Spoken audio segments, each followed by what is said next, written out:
Have you ever thought, what if Ash's rivals reached their fullest potential in the anime? Like, what would their teams be if Pokemon didn't hold back on their power level? So that got me thinking, what if I created the best possible team for each of Ash's main rivals in the Pokemon anime? Now there are a lot of quote-unquote Ash rivals, probably hundreds of trainers Ash fought over the years, and obviously that would be way too many teams to make with little knowledge to go off of, so I'm going to just be covering the most popular and mainline Ash rivals. The Pokemon I choose will be from the rivals' already captured Pokemon list, with the exception that if we never got to see all 6 of their Pokemon, then I will have to add new Mons that I think are most suitable for said trainer. However, there is a twist. For all the teams, I will be adding 1 new Pokemon to their ultimate teams, no matter if they already own 6 or more Pokemon, to make things a little extra spicy. I won't lie, some of the Pokemon I picked are a bit wacky. However, I made a rule that I wouldn't give any of the rivals an OP legendary or mythical Pokemon. This is just realistic teams only. So starting us off with our first rival, who is the very first rival we see in Pokemon,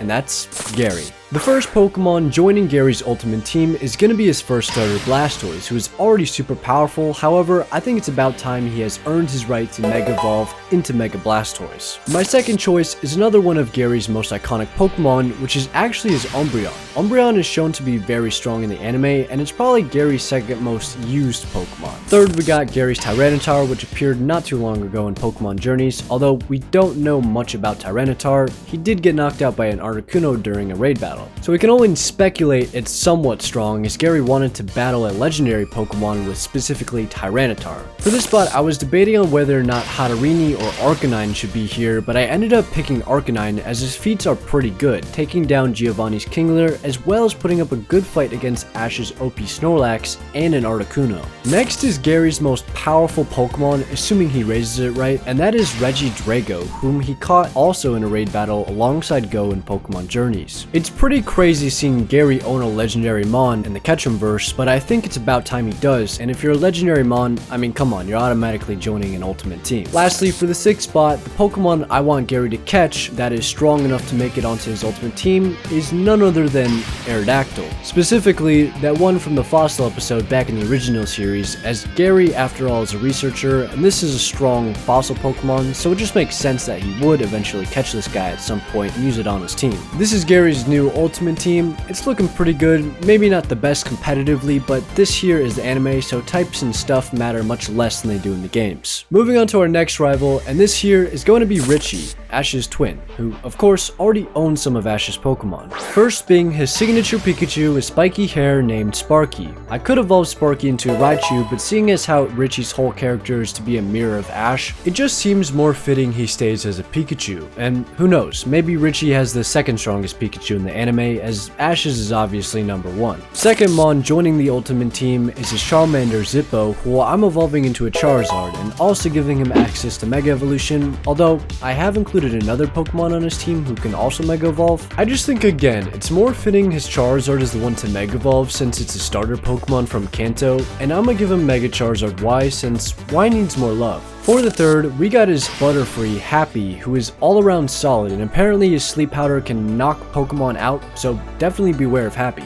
Honestly, rewatching this battle just reminded me of how dumb, logic-wise, the Pokemon anime was back in its early days. Fourth is Richie's Tyranitar, which I didn't even know he had until I looked it up. I never saw all of the Johto series, and apparently Tyranitar's name is Cruz, and Cruz is making it on because he's a Tyranitar. Come on, if you own this, you're likely going to use him. Fifth, Swellow. The reason is since Ash's Swellow is amazing, it only makes sense that his twin Swellow is just as amazing. Lastly, the custom Pokemon I'm giving Richie is going to be Leafeon, as in the English dub it was stated Richie also has an Eevee. And the reason I'm evolving him to Leafeon is to help out his team's type diversity, and Leafeon also needs more love. Of course, this Pokemon needs a nickname, as all of Richie's Pokemon have names, and I'm calling him Ivy. I don't know, I think Ivy's a good name for Leafeon. Here's Richie's team, let me know how I did. I think it's pretty cool, not the best team in this video, but powerful nonetheless. The third rival is Harrison, our sneaky little Gen 3 spoiler who battled Ash with the Blaziken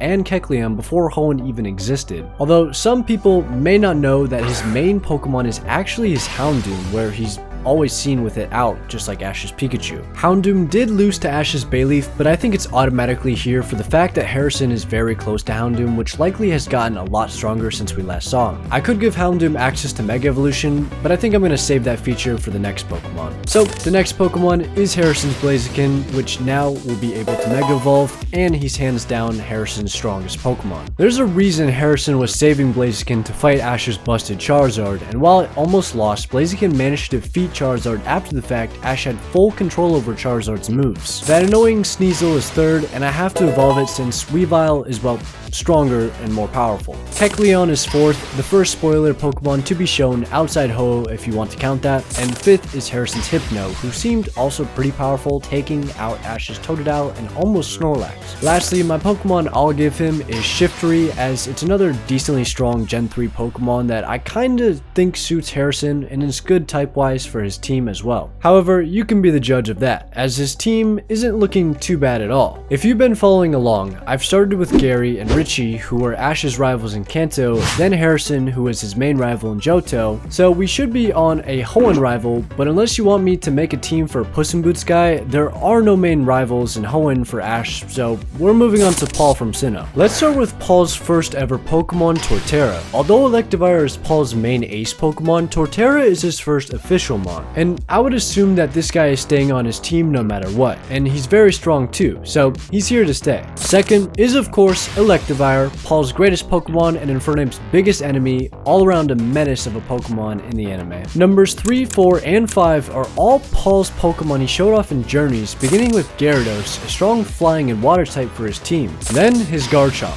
Pretty crazy he owns one now, and it makes sense too, as Paul looked up to Cynthia and probably wanted a Garchomp ever since he destroyed his Chimchar, Weavile, Murkrow, and Torterra. Fifth is Metagross, and yes, all these three Pokemon were the ace mons from the iconic champions Lance, Steven, and Cynthia, which was basically the whole point in Paul showing them off in battle to prepare Ash for what he was going to face in the Masters 8. But these Pokemon all just so happen to be super strong, and thus making it onto Paul's ultimate team. And now, what Pokemon am I giving him to go alongside these guys? Well, I went with Ceruledge from Scarlet and Violet, a strong fire and ghost type. I think Ceruledge kind of fits Paul's personality, and the typing is great for his team, and you know, eventually Paul will have caught all the region's main dominant Pokemon like he already had with Gyarados, Garchomp, and Metagross. Speaking of, I haven't given out any Mega Evolutions yet, and all three of those guys can Mega Evolve, so I think I'm gonna have to go choose Garchomp. I just think it makes the most sense out of all three of them. Looking at his team just by pure Pokemon, it's kind of insane.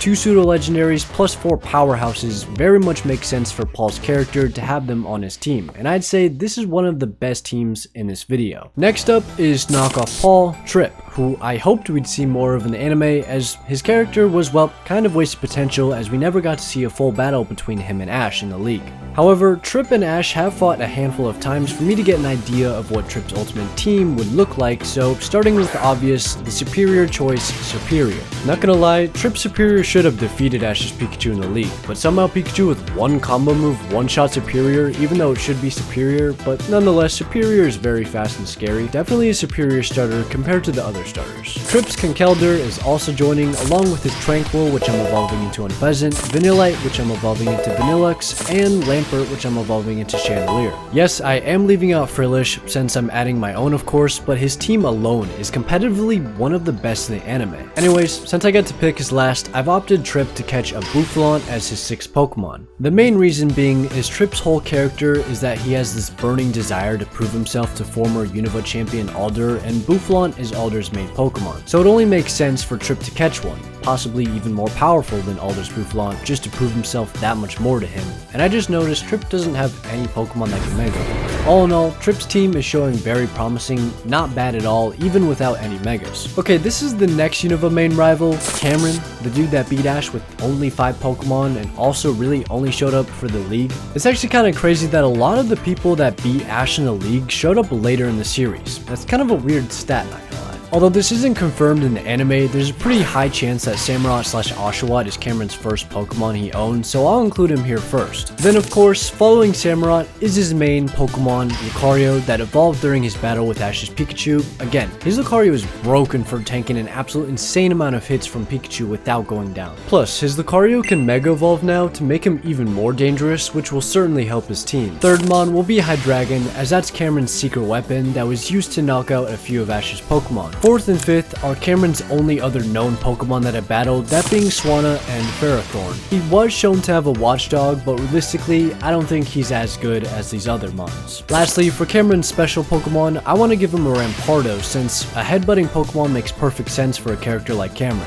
That's the list of his team, which, you know, it's solid, although I think there are some teams coming up that blow this out of the water. So moving on to the Kalos region rivals, Ash actually has quite a few, but I'm choosing only the rivals that got the most action. And this rival is actually very similar to Cameron in the sense that both show up randomly who don't seem to be a threat to Ash until the league rolls around. This rival is Sawyer, who has a Mega Sceptile to start us off, and this dude went toe to toe with Ash's Greninja. However, since type matchups are opposite in the anime, sometimes, well, he didn't win in the league.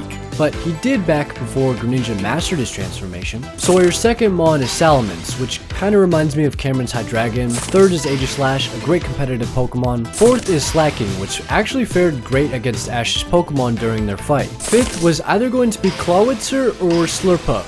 Can you guess who I picked? Well, I went with Clawitzer.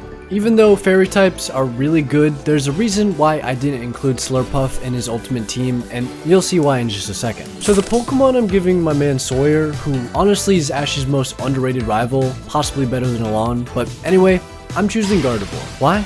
Well, one, Sawyer is from Hoenn. Gardevoir is a very powerful Hoenn Pokemon, and the character from Hoenn that Sawyer might be inspired from is Wally, and he, of course, has a Gardevoir on his team, plus it's a fairy type, so you can see why I picked the Great Claw over the Pinkie Pal. This is his team, hope you enjoy, and let's go on to the next rival, which happens to be the ultimate league gatekeeping guy himself, Alain. He's finally here, and starting off his team is his Mega Charizard X, which is debatably a good Pokemon, whereas before it was amazing until Pokemon Journeys Master 8 happened. Second is Alain's Chestnut, a solid Mon shown off in that same battle against Leon in Journeys, as well as the third Pokemon here, Malamar. Really cool to see this Mon on Alain's team, I like that choice. Fourth, Tyranitar. It's a classic powerhouse. Fifth is Alain's broken Bisharp that took down Hawlucha despite the type advantage, and then later Goodra somehow, which really tarnished my boy's reputation. Last but not least, I've decided with giving Alain Excalibur from Scarlet and Violet, since I think it also suits Alain. I mean, I couldn't give him Ceruledge like I did Paul. He already has a predominant fire type who can Mega Evolve, being Charizard. I don't know.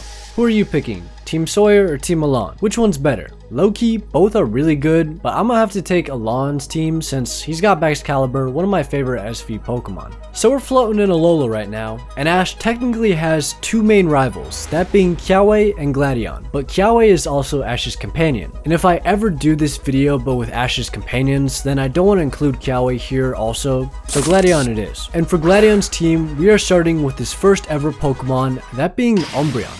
Not Lycanroc, since Eevee was his first. Dusk form Lycanroc is of course next, his maybe ace Pokemon who's pretty strong, as we can see, almost defeating Ash's whole run in the league. Followed up by what is likely his strongest, Silvally, which is a legendary that can take on any type, so kind of OP, but Ash's Pikachu was able to bring him down with the help of Melmetal in the end. Fourth is Lily, aka Gladion's Nihilego, who debuted in Pokemon Journeys and actually battled Ash's Pikachu and did alright. The only other Pokemon he owns is Zoroark, who is the one to defeat Pikachu in the league. So that's 5 Pokemon so far, and the only Pokemon seen from Gladion. Yes, that means he only has been shown with 5 Pokemon in the anime. For his 6th Pokemon, I have decided to go with Noivern, as Noivern fits him and was his temporary ride Pokemon in the anime. Also, it's a flying dragon type that would go well with his other types on his team. Here's Gladion's full team right here, 4 very good Mons, 1 legendary, and 1 Ultra Beast. I'd say maybe top 3 teams of this video, I don't know, at least top 5. For Journey's rivals, we don't have any like main rivals other than Leon, as we clearly see the setup from the very first time we see them together. Beginning with Charizard, the second best Pokemon in the anime, so automatically ascends Leon's team. Second is Dragapult, one of if not the strongest pseudo-legendary Pokemon competitively because of that speed and damage. Thirdly, Rillaboom, a solid starter Pokemon who put up quite a fight in the Masters 8. Fourth, Leon's Inteleon, again another solid starter who did great. Fifth might be a surprise, as I went with Mr. Rhyme instead of Cinderace, as we already have a fire type and Mr. Rhyme is not to be underestimated. Lastly, I think this one's maybe clever or maybe not for Leon. It's possible there's better options, but I was either going to go with Aegislash or Kingambit, and I went with Kingambit. Yeah, I think it suits Leon and the typing checks out. Kingambit is one of the strongest Pokemons in the games for competitive usage, and I would love for Leon to use this guy. I think again, it also makes sense for his character because he has like swords and he's got royalty, although maybe not for you, so let me know what you think of my picks. Here's his full team, obviously similar to the team he used in the Masters 8 with a slightly new up to gen Mon, that being Kingambit. So which team was your favorite and the strongest for all my competitive people? I think my favorite honestly has to be Paul's. I love the fact he has 3 champion ace Pokemon, and Ceruledge as his new addition could be really fun. If you want me to do this video but with Ash's companions, then you gotta like and get us to 100k subscribers. Alright, thank you guys, bye bye.